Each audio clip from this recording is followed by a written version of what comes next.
कहानी की शुरुआत में हमें वर्ल्ड फेमस डॉक्टर कांजी को दिखाया जाता है, जिसकी छोटी बहन की मौत एक ऐसी बीमारी से हुई जिस बीमारी का इलाज उस समय नहीं था। तब उसने ये डिसाइड कर लिया कि वो एक डॉक्टर बन के ऐसी दवाई बनाएगा जो हर किसी बीमारी को ठीक कर सके।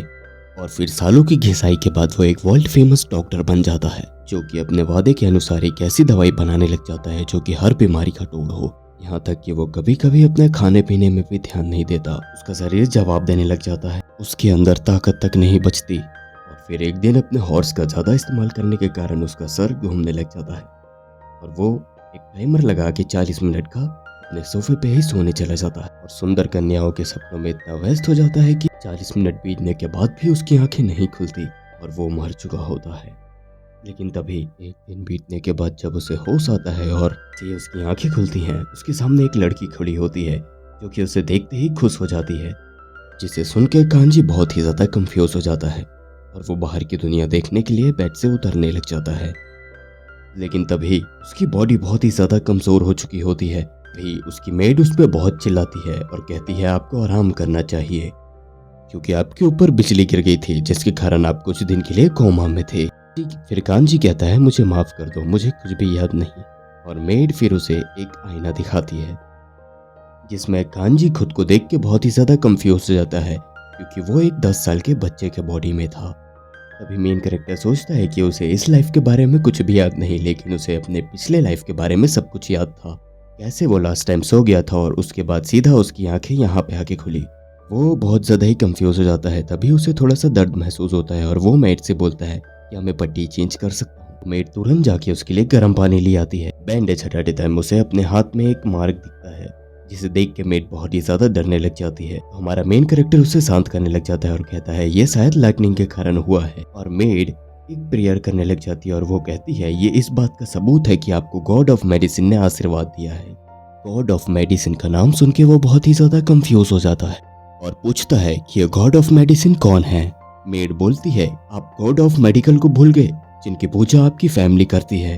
तभी मेन कैरेक्टर को रियलाइज होता है कि वो अपने इस लाइफ के बारे में सब कुछ भूल चुका है और वो मेड से पूछता है क्या तुम मुझे सब कुछ बताओ कि मैं थोड़ा सा कंफ्यूज हूँ। तो मेड सबसे पहले इंट्रोडक्शन देती है और कहती है कि मेरा नाम नोटे है और वो उसे महल घुमाते हुए बताती है कि आपकी फैमिली एक रॉयल फार्मासिस्ट है जो कि रॉयल फैम के लिए मेडिसिन बनाती है। एंड फिर वो उसे फैमिली फोटो दिखाती है एंड बताती है कि वो उसे ये भी बताती है कि आपकी फैमिली मैजिक में बहुत ही ज्यादा अच्छी है। ये सुन के मेन कैरेक्टर बोलता है कि मैं भी मैजिक कर सकता हूँ।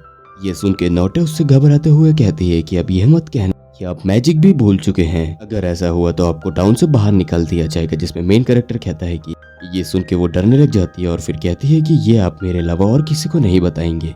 देन वो उसे बताती है कि आप वाटर मैजिक में बहुत ही ज्यादा अच्छे थे, तो आपको उसकी तैयारी अभी से चालू करनी पड़ेगी। और हमें अगले सीन में दिखाया जाता है कि मेन कैरेक्टर अपने रूम में बैठ के प्रैक्टिस कर रहा होता है और वाटर मॉलिक्यूल्स को सोचता है, जिसके कारण उसके हाथों से वाटर निकलने लग जाता है और वो बहुत ही ज्यादा हैरान हो जाता है।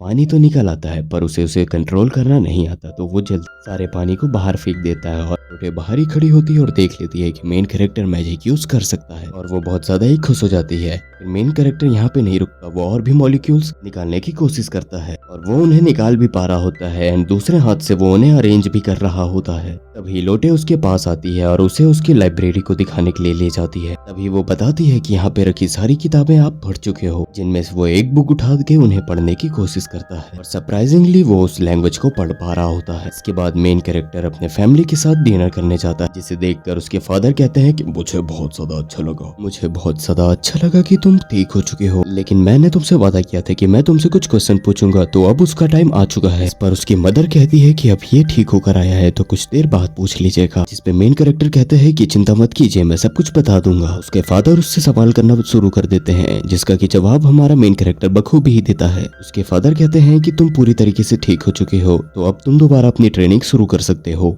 ट्रेनिंग का नाम सुन के वो कंफ्यूज हो जाता है और सोचता है कि कौन सी ट्रेनिंग।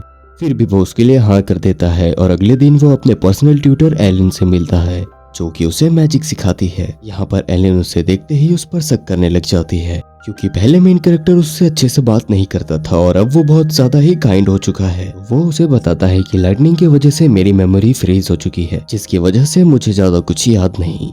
ये सुनने के बाद एलिन थोड़ा सा शांत हो जाती है और उससे पूछती है कि डिवाइन आर्ट क्या है। पर फामा को डिवाइन आर्ट के बारे में कुछ पता ही नहीं होता, तो एलिन उसे सब कुछ बताने लग जाती है। इसके बाद वो उसे एक रिवर के किनारे ट्रेनिंग कराने के लिए ले जाती है, जहाँ पर वो उससे कहती है कि चलो अपनी मैजिकल स्टिक निकालो, जहाँ पर उसे इसके बारे में बिल्कुल भी पता नहीं होता है और वो कह देता है कि मैं उसे नहीं लाया हूँ। तो वो उसे अपनी मैजिक स्टिक दे देती है, लेकिन देने से पहले वो उसे एक मैजिक करके दिखाती है और फिर उसे वो दे देती है।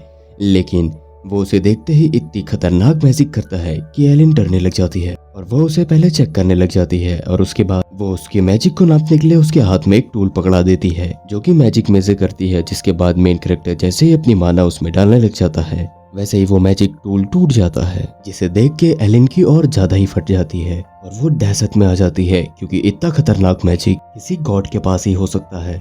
फिर हम कुछ देर बाद का सीन देखते हैं जहाँ पर एलिन और मेन कैरेक्टर साथ में बेंच पे बैठे होते हैं।